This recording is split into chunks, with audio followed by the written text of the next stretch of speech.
Ich würde dieses Buch tatsächlich auf etwa $40.000 schätzen. Lassen Sie mich Ihnen sagen, Sie haben Glück. Sie haben wahrscheinlich meinen Job gerettet. Nun, Sie können mir mit etwas Schokolade oder so danken. She is the only woman who ever became a full-time, recurring expert on Pawn Stars. And for years, she did something almost nobody else on the show could do. She made history itself the star of the segment. Every time Rick Harrison slid a strange old book across the counter, viewers braced for a story that had nothing to do with gold chains or muscle cars, and everything to do with paper, ink, and time. That was Rebecca Romney's territory. But the woman millions of people know as the Book Lady built a life that started long before Las Vegas neon and has continued long after the cameras stopped rolling regularly. Her real story is stranger, more disciplined, and more quietly rebellious than anything that ever made it into a 10-minute segment. Rebecca Romney was born in 1985 and grew up in a household that treated reading like a shared family sport. She's described her upbringing as a family of scientists who nonetheless filled the shelves with science fiction, and that mix of rigor and imagination shaped her long before she ever touched a first edition worth six figures. As a kid, she wasn't dreaming about rare books. She was the kind of reader who disappeared into stories for hours, the kind of student who gravitated toward ideas rather than objects. Nothing about her childhood pointed toward a future spent authenticating 400-year-old paper under studio lights. In college, she pursued classical studies with a minor in philosophy, the sort of double track that trains a person to sit with difficult texts, dead languages, and arguments that don't resolve easily. It's not a typical launchpad for reality television, and it wasn't supposed to be. Romney has said, in interviews over the years, that she fell into the book trade almost by accident rather than by some lifelong master plan. In 2007, she was hired at Bauman Rare Books, an antiquarian book dealer with a location in Las Vegas, and that single hire ended up rerouting the rest of her career. At Bauman, she wasn't handling paperbacks.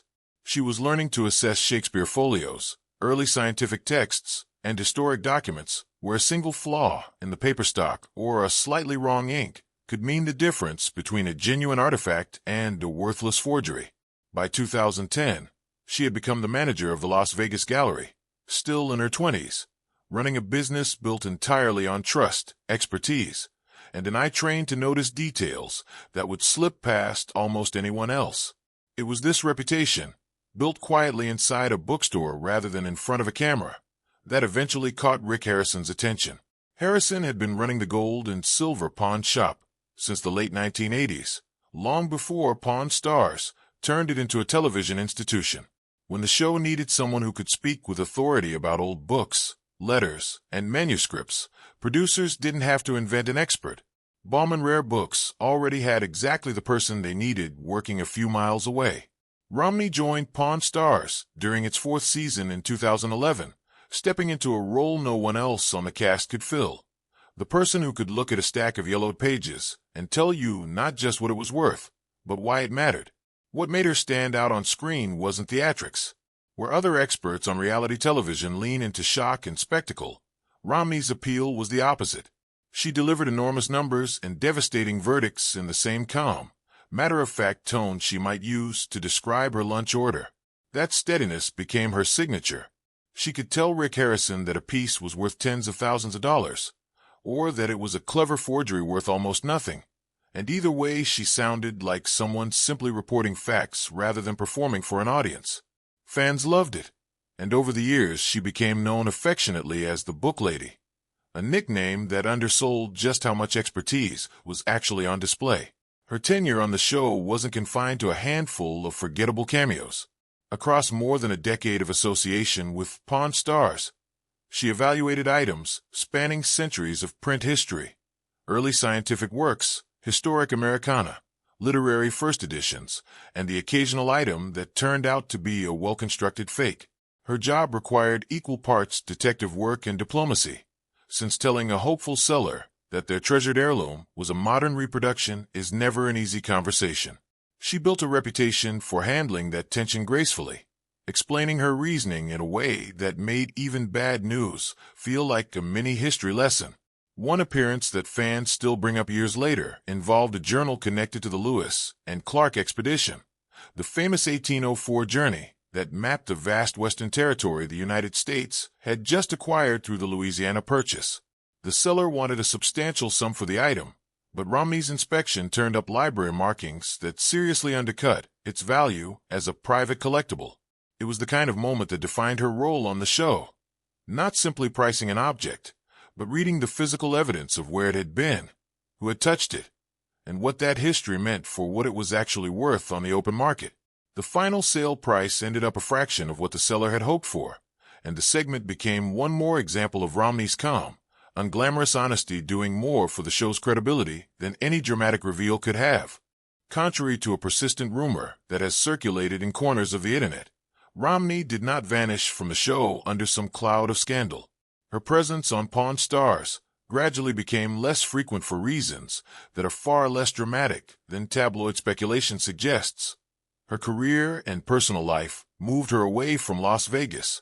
In 2016, she married author and researcher J.P. Romney and relocated to the Philadelphia area, continuing her work with Bauman Rare Books from its East Coast operation. Distance from the Las Vegas set, not some hidden controversy, explains why her appearances thinned out in the years that followed.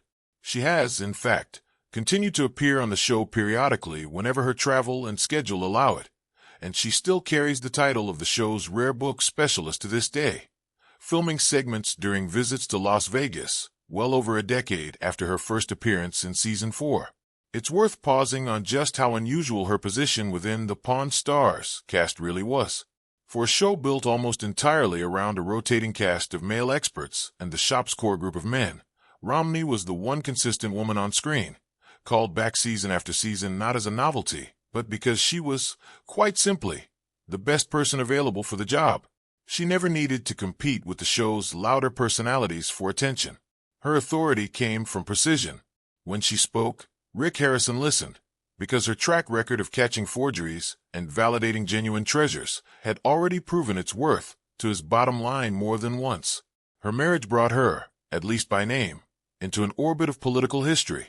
J.P. Romney is distantly related to Mitt Romney, the 2012 presidential candidate, and further back to George Romney, who served as governor of Michigan in the 1960s. It's the kind of connection that makes for an eye-catching headline, but Romney herself has been consistent in interviews about how little it actually means to her daily life. She has stated plainly that she has never met Mitt Romney, and she has generally avoided leaning on the family name for anything beyond the professional signature it carries. The marriage eventually ended, but by then it had already produced something far more consequential than a famous last name, a genuine creative partnership. In 2017, Rebecca and J.P. Romney co-wrote Printer's Error, Irreverent Stories from Book History, a book that took the strange, messy, human side of publishing history and turned it into something genuinely entertaining.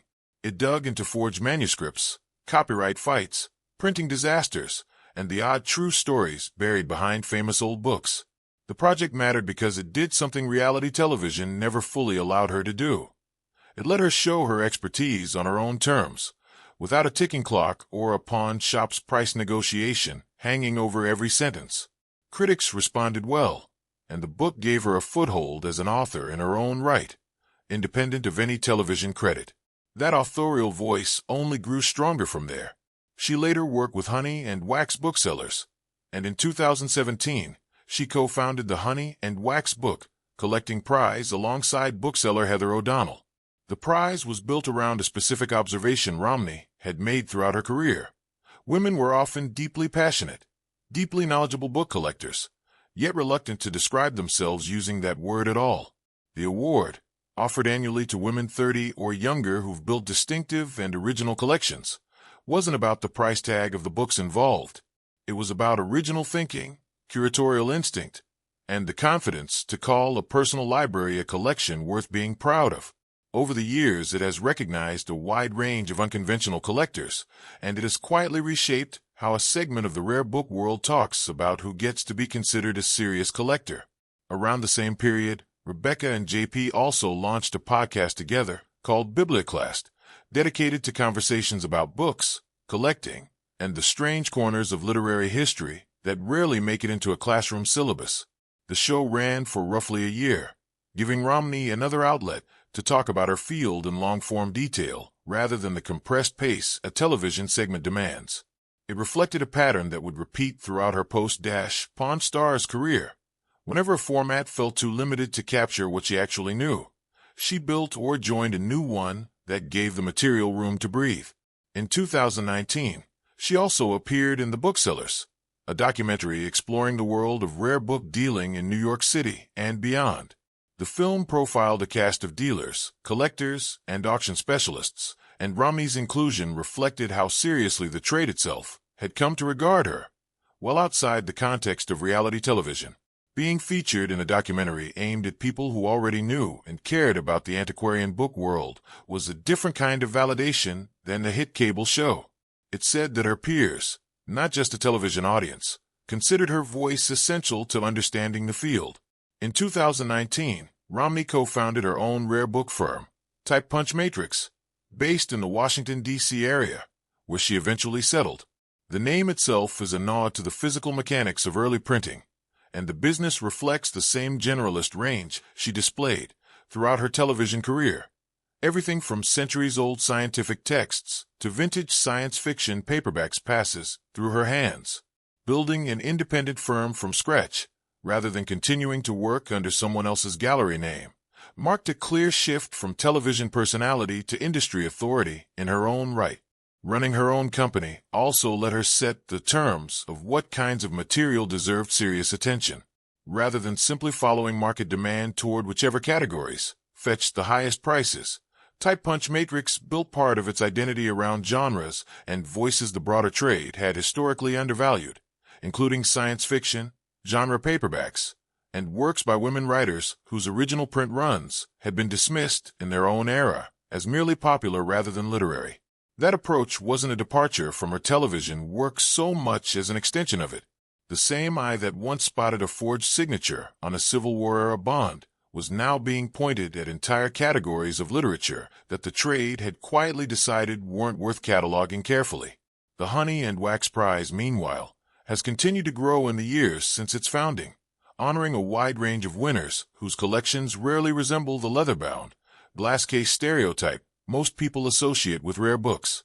Winners have built collections around everything from niche hobbyist subcultures to deeply personal family history, and the prize's insistence on originality over price tag has made it something of a quiet corrective to how the book world tends to reward wealth over curiosity. Romney has continued to serve as a judge, reviewing submissions each year and helping decide which collections best demonstrate the kind of original thinking the prize was built to celebrate. Her most significant literary project arrived in February 2025 with the publication of Jane Austen's Bookshelf, a rare book collector's quest to find the women writers who shaped a legend. The book isn't really about Jane Austen at all, at least not directly. It's about the women writers Austen herself read, admired, and quietly borrowed from. Frances Burney and Radcliffe, Charlotte Lennox, Charlotte Smith, Hannah More, Elizabeth Inchbald, Hester Lynch Thrale Piazzi, and Maria Edgeworth. These were once best-selling authors in their own era, writers whose novels sold in the thousands and whose influence rippled through the Gothic tradition and beyond. Yet most of their names have been almost entirely erased from the modern literary canon, remembered, if at all, only as footnotes to Austen's fame. Romney has said candidly that she hadn't read most of these women during her own academic training, despite years spent studying literature and working directly with rare first editions. That gap struck her as more than a personal blind spot. It looked like a pattern, and she set out to prove it. She spent years tracking down original and early editions of these women's work, often outbid or overlooked in a marketplace that historically treated novels by women as less serious, less valuable, and less worth preserving than equivalent works by men. Book by book, she built physical evidence for an argument about erasure, how survival rates, reprint histories, and academic attention skewed dramatically according to the author's gender, even when the original sales numbers told a very different story. The response to the book was substantial. It became a USA Today bestseller and was named a Washington Post Best Book of the Year, with reviewers praising both the rigor of Romney's research and the accessibility of her storytelling. Publications ranging from the Wall Street Journal to literary outlets highlighted how her background as a professional book dealer gave her a genuinely unusual lens. She wasn't just analyzing texts as a critic would. She was reading physical clues embedded in the books themselves, using her trained eye to reconstruct a literary history that conventional scholarship had let go quiet. Alongside her writing and her firm, Romney has remained active as an educator within the rare book trade itself. She has served on the faculty of established antiquarian book seminars and has sat on scholarship committees designed to bring new dealers into a field that can otherwise feel closed off to outsiders. She has also served on the board of the Antiquarian Booksellers Association of America, putting her in a position to shape standards and mentorship within an industry she originally stumbled into almost by chance in 2007. It says something about her that the moment most people remember her for, appraising old books on a pawn shop counter in Las Vegas, turned out to be just one chapter in a much longer story. She didn't disappear from public life after Pawn Stars. She simply outgrew the frame of a 10-minute television segment, from an accidental job interview in Philadelphia to a best-selling book about literary erasure, from co-founding a prize that changed how women see themselves as collectors to building her own firm from the ground up. Rebecca Romney's real arc has been about using expertise most people would find dry, even intimidating, to keep asking a simple, stubborn question: whose stories get remembered and whose get quietly left off the shelf? That question is really the through line of her entire career. On television, it showed up as a forged signature that didn't hold up, or a family heirloom that turned out to be exactly what someone hoped it was. In her books, it shows up as an argument about which writers survive the centuries and which ones vanish, no matter how popular they once were. And in the prize she co-founded, it shows up as a simple act of naming, telling women that yes, their collection counts, and yes, they are allowed to call themselves collectors. What began as an interview she nearly walked out of in 2007 turned into a career built on the idea that history isn't only what gets printed, it's also what gets preserved and who gets left off the record entirely. Rebecca Romney has spent most of her adult life making sure fewer people get left off that record than would have been otherwise, one rare book at a time.